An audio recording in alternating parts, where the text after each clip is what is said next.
Ongolo was a simple fisherman who spent most of his days alone on the quiet shores of Bako. One evening, while pulling in his last net, the sea became unnaturally calm. No waves, no wind, just stillness. Then he saw her. A figure rose from the water, half woman, half mermaid. Her presence was otherworldly. With a calm voice, she offered him a choice. One path will bring you great wealth and pain. The other, a life filled with love and peace. You can only choose one. Without thinking too hard, Ongolo chose wealth. He thought of his struggling family and his humble home. The mermaid nodded once and disappeared beneath the waves. From that moment, everything changed. His nets overflowed. Rare treasures turned up in his daily catch. He became the richest man in his village almost overnight. But with every gain, something died.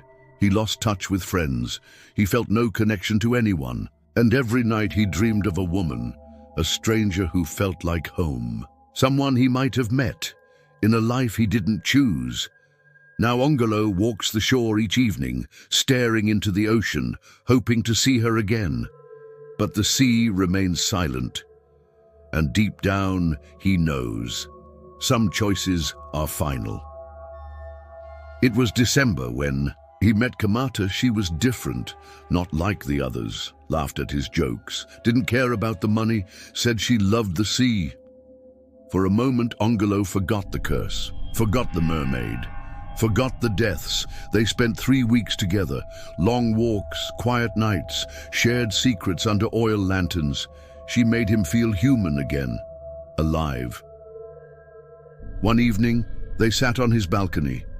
The sky was blood orange, waves calm. He opened a bottle of red wine, imported, expensive, a gift from a faceless trader who never came back. She sipped, smiled. Then I froze, eyes wide. The glass slipped from her hand, shattered. She clutched her chest, fell back in the chair, convulsed once. Then nothing, no scream, no warning, just silence. Ongolo stood over her, shaking. He called her name over and over, no response. The sun sank behind the waves. The room grew cold, and from the shadows of the shoreline, he saw her, the mermaid, watching, same calm expression, same terrible stillness. She didn't speak, she didn't have to. Ongolo understood. He had made his choice, and now everything he touched, everything he loved, would rot. After Kamata died, Ongolo stopped fishing. He stopped eating. He barely spoke. The house, once full of laughter, firelight and soft music, turned into a tomb. He left the wine glass on the floor, never cleaned it, stepped over it like a grave. Some nights he sat by it, just staring. The villagers whispered. They said he was cursed. He agreed. The ocean, once his friend, now mocked him. Calm on the surface, but full of teeth. One night he walked into the water, no shirt, no shoes, just silence. The moon was full. The tide pulled gently. He walked in until the water reached his neck. He closed his eyes, took a breath. Then he heard her voice. Not Kamata, her, the mermaid. Not yet, Ongolo, she said. You haven't paid in full. He opened his eyes. She was there, half in the water, hair like black rivers, eyes glowing. Take me instead, he begged. She smiled, cold, final. You're not mine to take, she whispered. Not yet. Then she vanished. Ongolo stumbled back to shore, coughing up salt and sorrow. That night he didn't sleep, didn't cry. He just sat on the wet sand, watching the sea, waiting. Because now he understood something worse than death. He was meant to live, to watch it all fall apart, piece by piece, love by love, until he was the last thing left. Alone, cursed, breathing. Ongolo sold the boat first, didn't haggle, didn't care. Then the nets, the rods, the crates, gone. He burned his journals, smashed the fish trophies on the wall. The mansion, sold it to a trader from Port Harcourt. He moved into a shack near the edge of the mangroves. One room, no furniture, Just a mat and a chair that creaked when the wind blew. He stopped answering calls, stopped bathing. He smelled like salt, smoke, and something older. The villagers kept their distance. Kids whispered stories when they passed.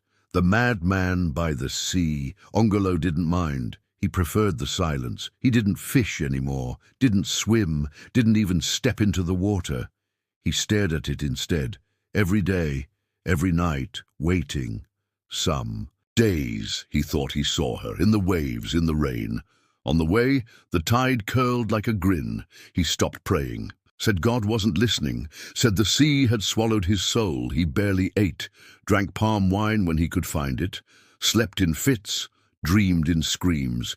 Each morning he opened his eyes expecting blood on his hands. Some days there was crabs, birds, stray dogs, all dead around his hut. He didn't remember killing them, but he didn't deny it either. The curse was in him now, in his bones, and Ongolo knew he hadn't hit the bottom yet, but it was coming. He could feel it. Deep, dark, final, just like the sea. It had been 8 months since Kamata died, 6 since he sold the last of his things, 3 since he last spoke a full sentence. The world had moved on, but Ongolo hadn't. Each day bled into the next. Grey mornings, quiet nights, no purpose, no hope. He stopped counting the deaths, stopped asking why. He knew the answer. He chose this. One night the sky cracked with thunder. Rain fell like judgment, the kind that washes things away. Ongolo stood in the doorway of his shack, soaked. Still, he lit a cigarette with shaking hands, took one drag, dropped it. Then he started walking, no bag, no shoes, just him and the storm. He didn't rush. The lagoon was waiting. Black water, no moon, no mercy. He reached the edge and stood there, listening.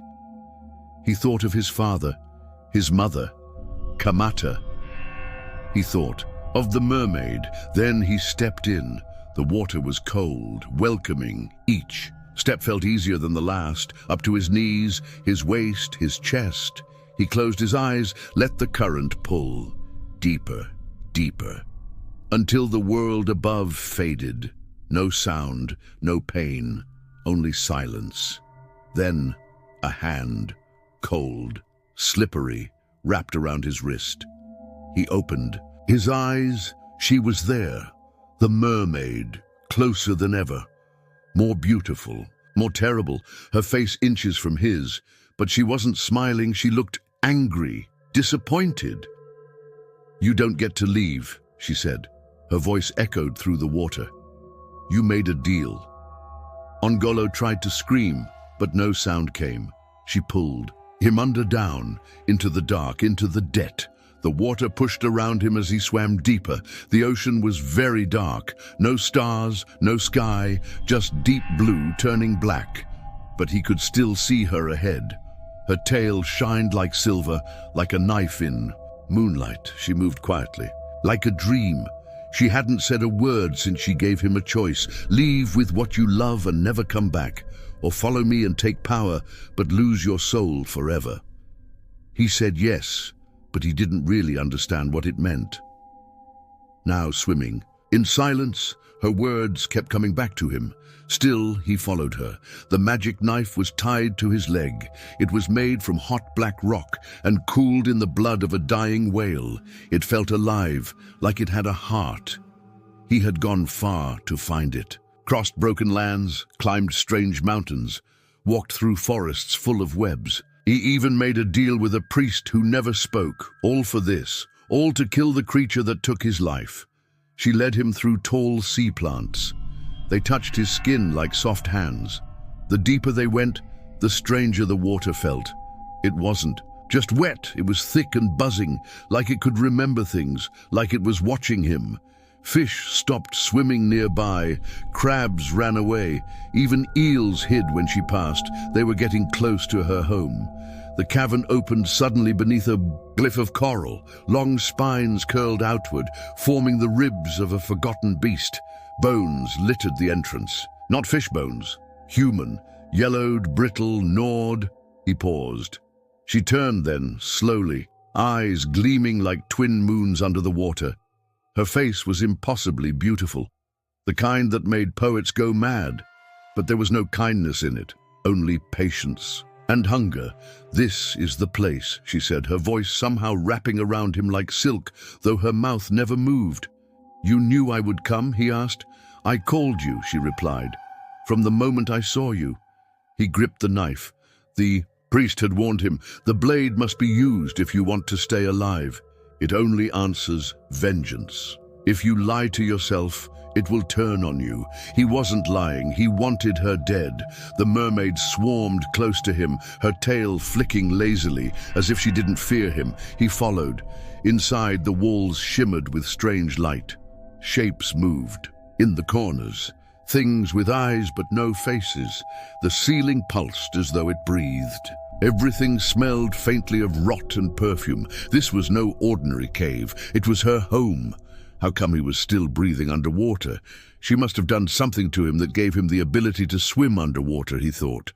Bones lined the walls, in patterns, a spine shaped like a serpent, rib cages hanging like chandeliers, skulls with lights burning inside them. Some still had flesh. All had been arranged lovingly, trophies. She had been killing for a long, long time. "Why him?" he asked. She blinked. "Because I like you." He was tired of her words, tired of pain. He wanted to kill her. "I didn't choose this," he shouted. "Didn't he?" she said softly, swimming closer. "Didn't you?"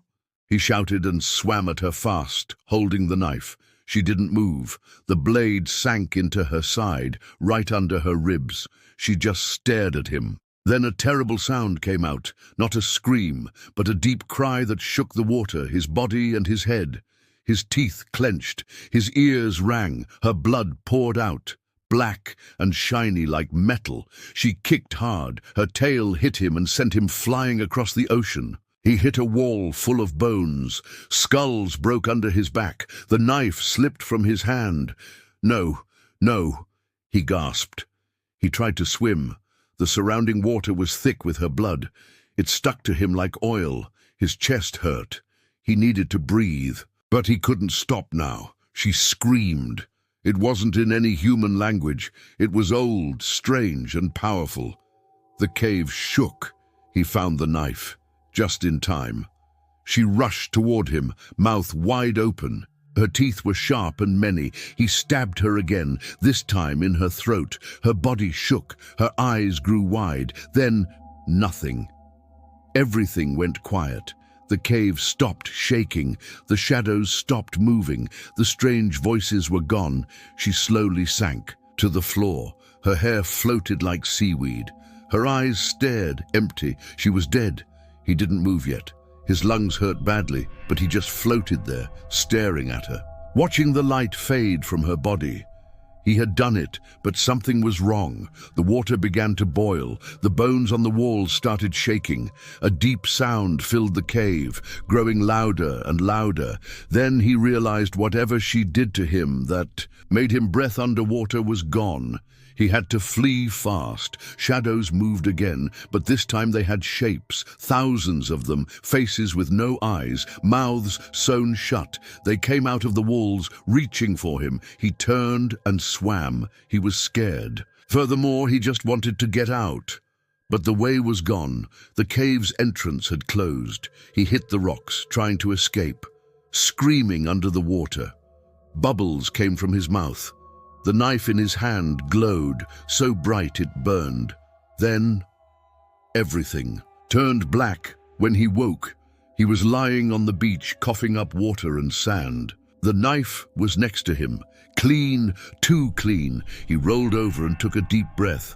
It was morning, but something was wrong, and everything was returning to normal. Birds in the sky, no sound from the sea, and behind him, the village was alive again. Where? The fishing tent used to be. There was only black wood and ashes. No people, no screams, nothing. He walked through the ruins, calling for someone. No one answered. He reached the old well. He looked inside. Furthermore, he saw his reflection. He looked like a madman. He looked at his hands. They were different. Webbed. His skin looked strange in the light, like it had thin scales.